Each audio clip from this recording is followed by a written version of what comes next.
Hello students, हम लोग करने वाले हैं क्लास 12 फिजिक्स चैप्टर नंबर 3 और इलेक्ट्रिसिटी के हमारे एक्सरसाइज वाले क्वेश्चन चल रहे हैं। हम लोग क्वेश्चन नंबर 5 पर आ गए हैं, तो चलिए स्टार्ट करते हैं। क्वेश्चन है हमारे पास, at room temperature that is 27 degree Celsius the resistance of heating element is 100 ohm. 27 degree temperature पे हमें जो रेजिस्टेंस है वो 100 ओहम दिया हुआ है। R27 का मतलब है यहाँ पे जो टेम्परेचर है वो 27 डिग्री सेल्सियस है। What is the temperature of the element if the resistance is found to be 117 ohm? और हमें वो टेम्परेचर पता करना है जहां पर रेजिस्टेंस जो है वो 117 ओहम हो जाएगा।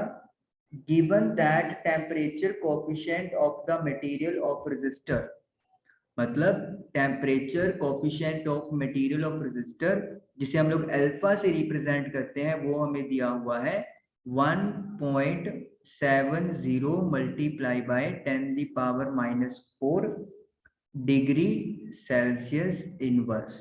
तो ये हमें डाटा है जो इंफॉर्मेशन दिया हुआ है और हमें टेम्परेचर फाइंड आउट करना है। तो सबसे पहले तो जो फॉर्मूला है वो क्या है, वो हम लोग को लिखना पड़ेगा। फॉर्मूला होता है alpha, that is temperature coefficient of material, जो होता है that is equal to R2 minus R1। ये होता है टेम्परेचर 2, मतलब कि हायर टेम्परेचर, और R1 हो गया resistance at lower temperature.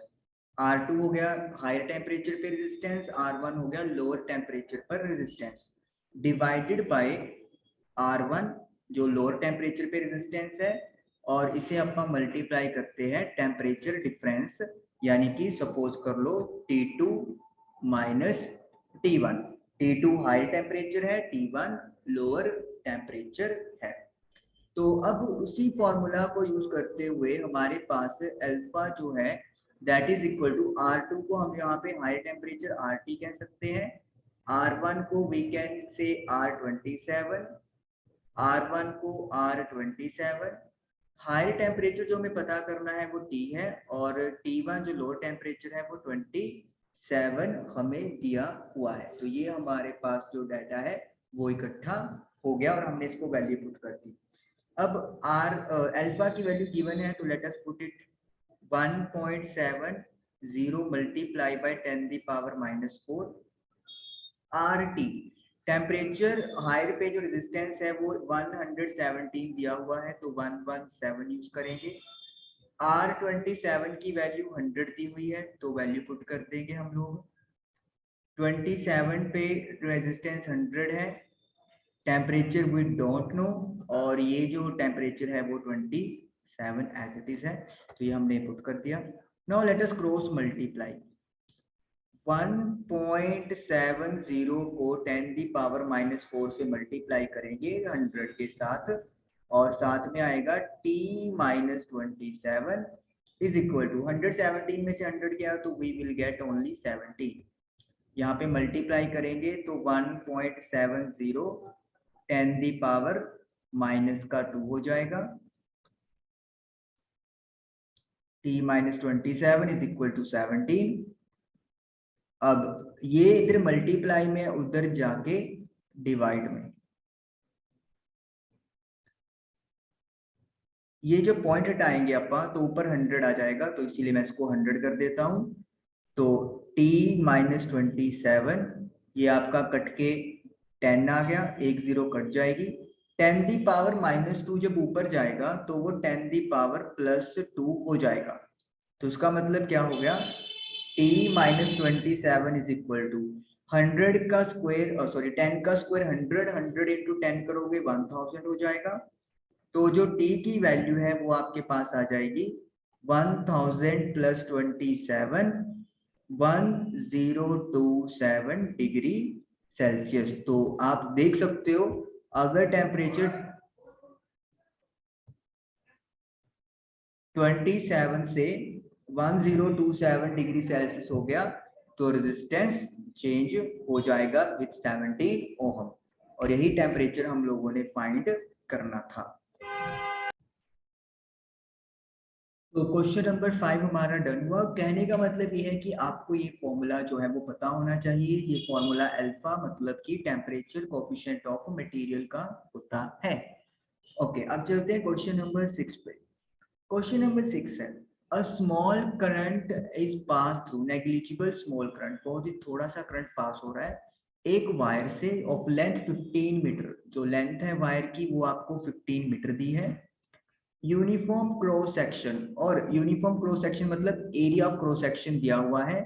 Thickness भी जिसको मैं बोल सकता हूँ 6 multiply by 10 the power -7 metre square. It's resistance is measured to be 5 ohm. जो रेजिस्टेंस है वो 5 ओम दिया हुआ है। What is the resistivity of the material at the temperature of the experiment? तो we have to find the resistivity। तो resistivity मुझे find करनी है जिसे रो से रिप्रेजेंट किया जाता है। बहुत आसान फॉर्मूला है, आपने 10th क्लास में भी ये स्टडी आउट किया है। Rho sorry resistance is equal to rho L by A, ये फॉर्मूला हम लोग यूज करेंगे। अब आपको पता है रेजिस्टेंस कितना दिया हुआ है मुझे, 5 ओम। रो फाइंड करना है रेजिस्टिविटी, लेंथ है 15 metre and area of cross section is 6 multiply by 10 the power -7 metre square. Rho calculate करना है तो आई विल क्रॉस मल्टीप्लाई, तो 6 इंटू 10 दी पावर -7 ऊपर चला जाएगा, 15 डिवाइड में हो जाएगा और ये आपका आ गया 2 multiply by 10 the power -7 ohm metre. Ohm metre, yes ohm metre ही आएगा, ठीक है। तो ये आपके पास आ गया वैल्यू, किसकी वैल्यू आ गई, रेजिस्टिविटी की वैल्यू आ गई जो है 2 multiply by 10 the power -7 ohm metre. और किसी मटेरियल के लिए ये वैल्यू फिक्स होती है। रेजिस्टेंस कम ज्यादा हो सकता है, लेंथ और एरिया पे डिपेंड करता है क्योंकि, लेकिन जो रेजिस्टिविटी है वो एक फिक्स मटेरियल के लिए फिक्स रहती है। तो क्वेश्चन नंबर 5 और 6 हमारे डन हुए। Now let us do question number 7। Okay, question number 7 नहीं है यहाँ पे लिखा हुआ, तो मैं यहाँ पे आपको क्वेश्चन नंबर 7 के बताता हूँ outlining. Silver wire has a resistance of 2.1 ohm at 27.5 degree Celsius. इस टेम्परेचर पे वायर का रेजिस्टेंस 2.1 ओम दिया हुआ है और ये रेजिस्टेंस है सिल्वर वायर का। एंड रेजिस्टेंस एट 100 डिग्री, और 100 डिग्री टेम्परेचर पे रेजिस्टेंस दिया हुआ है 2.7, क्योंकि टेम्परेचर इंक्रीज होने से रेजिस्टेंस इंक्रीज होती है फॉर मेटालिक वायर्स के लिए या मेटल्स के लिए। Determine the temperature coefficient of resistivity of wire silver. तो हमें क्या फाइंड करना है यहाँ पर, टेम्परेचर कोफिशिएंट ऑफ रेजिस्टिविटी। तो रेजिस्टिविटी या फिर रेजिस्टेंस एक्चुअली अल्फा हमें फाइंड, तो यहाँ पर अल्फा ही करेंगे। तो let us start this. Alpha का फॉर्मूला आपको पता है क्या होता है, R2 minus R1 T2 minus T1। बड़ा सिंपल फॉर्मूला है आपका, बड़ा ही मतलब इजी है। R2 हायर टेम्परेचर पे रेजिस्टेंस है 2.7, लोअर टेम्परेचर पे रेजिस्टेंस है 2.1, R1 की वैल्यू 2.1 है और T2 माइनस T1 यानी कि 100 में से 27.5 माइनस करेंगे। ऊपर तो आ गया 0.6, नीचे आ गया 2.1 और ये माइनस करेंगे हम लोग तो वी विल गेट 72.5। पॉइंट के साथ पॉइंट कट कर दो, 7 to 5 का पॉइंट हटेगा तो ऊपर 10 लग जाएगा। चलिए अब इसको अपन सॉल्व कर लेते हैं और जो भी आंसर आएगा वो हमारा यहाँ पे लिख देंगे। 60 divided by 21 divided by 725, so I am getting 0.00394 degree Celsius inverse. इसकी यूनिट डिग्री सेल्सियस इनवर्स होती है। मतलब टेम्परेचर जो है वो रेसिप्रोकल चला जाता है जब आप इसकी बात करते हैं।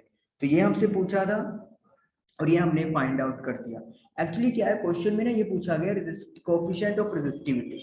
तो जैसे रेजिस्टेंस का फॉर्मूला क्या होता है, रो एल बाई ए। तो रो का फॉर्मूला क्या हो गया, क्रॉस मल्टीप्लाई करके R into A by L. तो मतलब रेजिस्टेंस की जगह पर मुझे यहाँ पे रेजिस्टिविटी यूज करनी चाहिए। तो मतलब फॉर्मूला क्या होना चाहिए, rho two minus rho one divided by rho one T two minus T one, ये होना चाहिए।